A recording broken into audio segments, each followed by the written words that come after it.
These countries are going to need our currencies a lot less. And that means they're not going to really be buying as much of our currencies or investing as much in our currencies. So they're going to become worth less and less. And that's just going to hurt, aside from all the debts and borrowing that we're doing in the West and deficit spending. That's also going to hurt the purchasing power of our currencies. And that's why gold keeps going higher and higher versus all currencies, even the BRICS currencies. But it's going to particularly hurt us in the West. The BRICS-plus alliance is gradually shedding its status as an ill-matched, discordant group of countries with no common goals or objectives. Since at least 2022, when the Western world went up in arms against Russia, announcing an almost unending list of economic and financial sanctions against the country for invading Ukraine in February 2022, these countries seem to have strengthened their resolve to end the Western dominance over the rest of the world. To many, particularly policymakers in the West and avid viewers of mainstream media, this is an unrealistic goal that will never come to fruition. Yet, if anything, the alliance has remained resolute in its stance against Western hegemony and may very well be on the verge of achieving this incredible feat. Whether that happens next year or in 5 years, the BRICS-plus alliance of Brazil, Russia, India, China, South Africa, Iran, Egypt, Ethiopia, and the United Arab Emirates will get closer to their goal of creating a new, common currency during the bloc's next meeting, which will be held in Kazan, Russia, from October 22nd to 24, 2024. This new currency, or the unit, will help the BRICS members, prospective members, and allies significantly reduce their dependence on Western currencies, especially the US dollar, and get closer to their aim of ending the Western chokehold on the rest of the world. The alliance previously announced that the unit would be backed by a basket of commodities and currencies made up of 40% gold and 60% local fiat currencies. Project mBridge, which will support international transactions among member states and others, is near completion, according to the Bank of International Settlements. Russia just announced it would be buying 600% more gold in September, just a month before it is to host other BRICS members and possibly discuss the next phases of the plans to create a new gold-backed currency. According to Mario Innecco, popular stacker and expert analyst, the BRICS alliance is much closer to achieving its goals than Western mainstream media will have you believe. When the final moment happens, investors who fail to prepare will lose everything. We will present clips from Mario's recent interview with Liberty and Finance. But before we do, please take a little time to like this video, subscribe to the channel, and turn on the notifications bell for more videos like this. We appreciate the support and hope you enjoy the video. Yeah, they came out a couple of days ago, announced that they're basically going to sell their oil for gold from today until 30 days forward, so in the next month. And yeah, I think they multiplied the amount of gold they're going to buy from like $10 million to $92 million a day. And it adds up to about, 30 tons for a month. So it's quite significant. And the timing and the announcement is interesting because you usually don't announce that kind of stuff.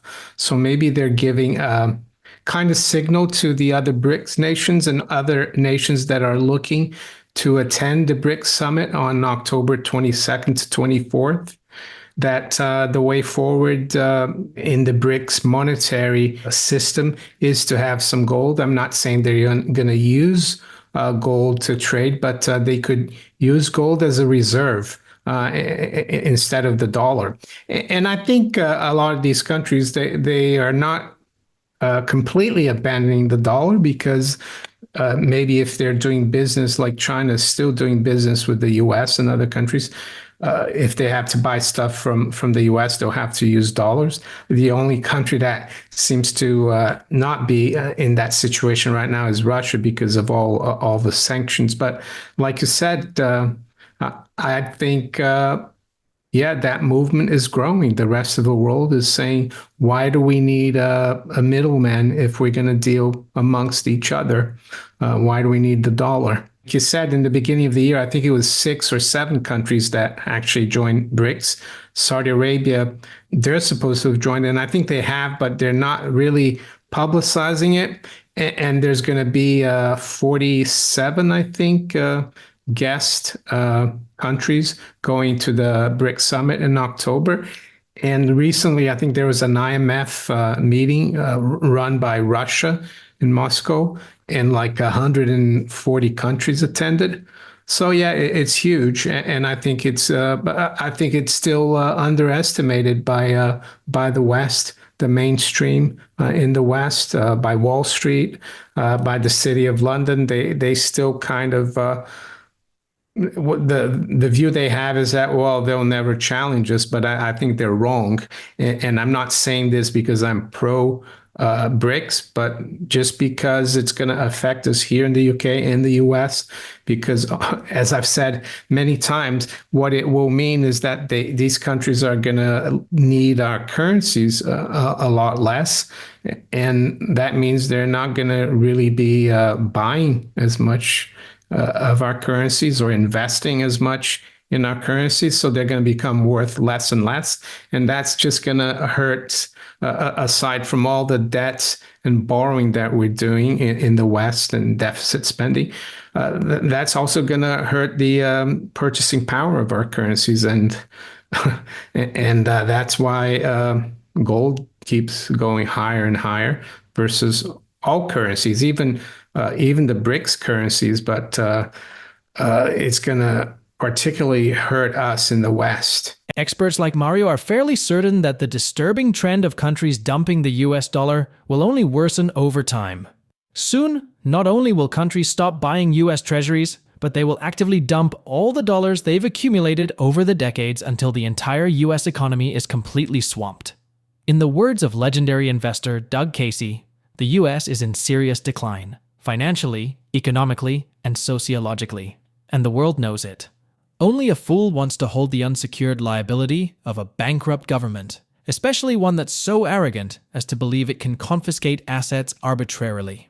The United States is losing its major export, which has been the US dollar for well over 40 years. We ship dollars to other countries, and in return, they ship us vast amounts of material goods. This system has essentially converted the US from a nation of producers and creditors into a nation of consumers and debtors. The only thing that has helped us maintain the facade of outward economic strength, the dollar's status as the world's reserve currency, is now heavily threatened, and the US government is printing more and more to prop up the domestic economy. Casey and others believe the only sensible conclusion is the explosive death of the entire financial system and the birth of a new system backed by tangible assets like gold. This is why people like Mario continue to maintain that the BRICS alliance is on the right path. Let's get back to the interview. I think the biggest way it's going to affect us is that the BRICS countries that already are in place, 10 or 11, they control a lot of commodities, hard assets, energy, and the other countries that want to join the same. They're mostly in Asia and Africa.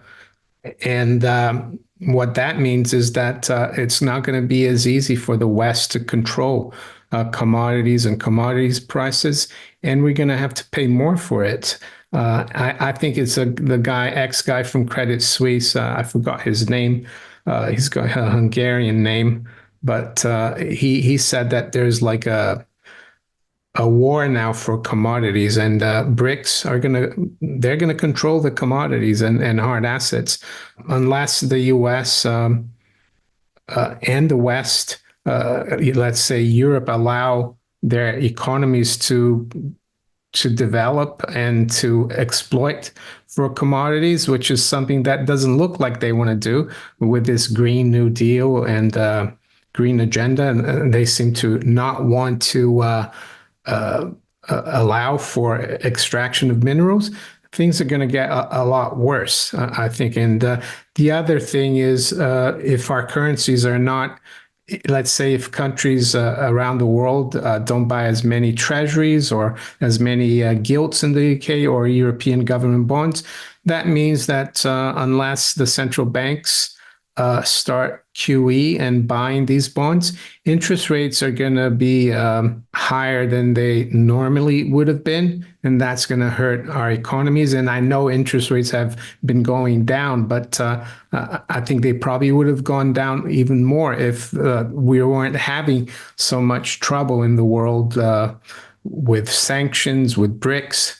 Because if we're cooperating with the rest of the world, they wouldn't have a reason to start a BRICS bloc or anything. They'd be cooperating with us. So that's why it will hurt us, in my opinion. And it looks like, we forget that the West is a small part of the world population and the resources now. And their economies are growing faster and faster, and they have better demographics than we do. I try to stay away a little bit from the politics, and I try to focus on precious metals. And some people might say, "Oh, all you think about is money."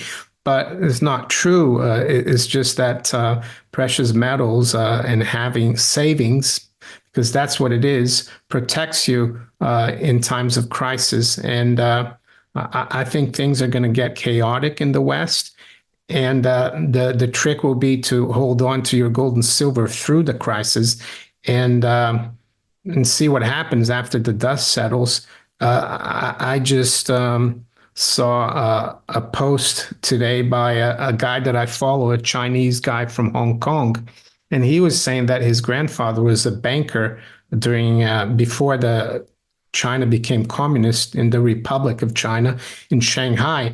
And the nationalist government at the time, before 1949, in 1948, actually, they confiscated a lot of all the people's gold, but his grandfather was able to hide the gold for him and his clients, and eventually, they were able to move to Hong Kong and start again and thrive. And so that's what it means. It means you might have to move, but if you have your gold, you can go anywhere, and that's how it keeps you free. I think, personally, I think it's really hard to try to fight the powers that be on an individual basis.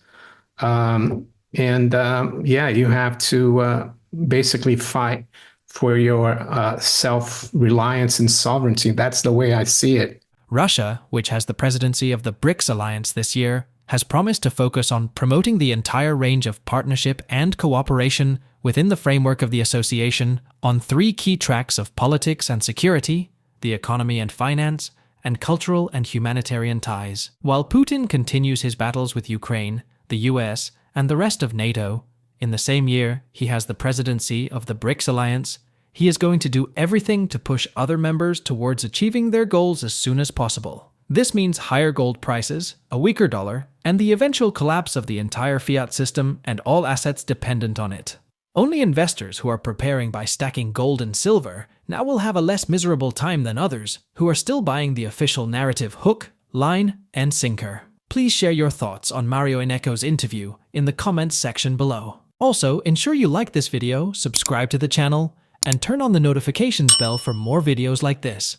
Thanks for the support, and we hope to see you in the next one.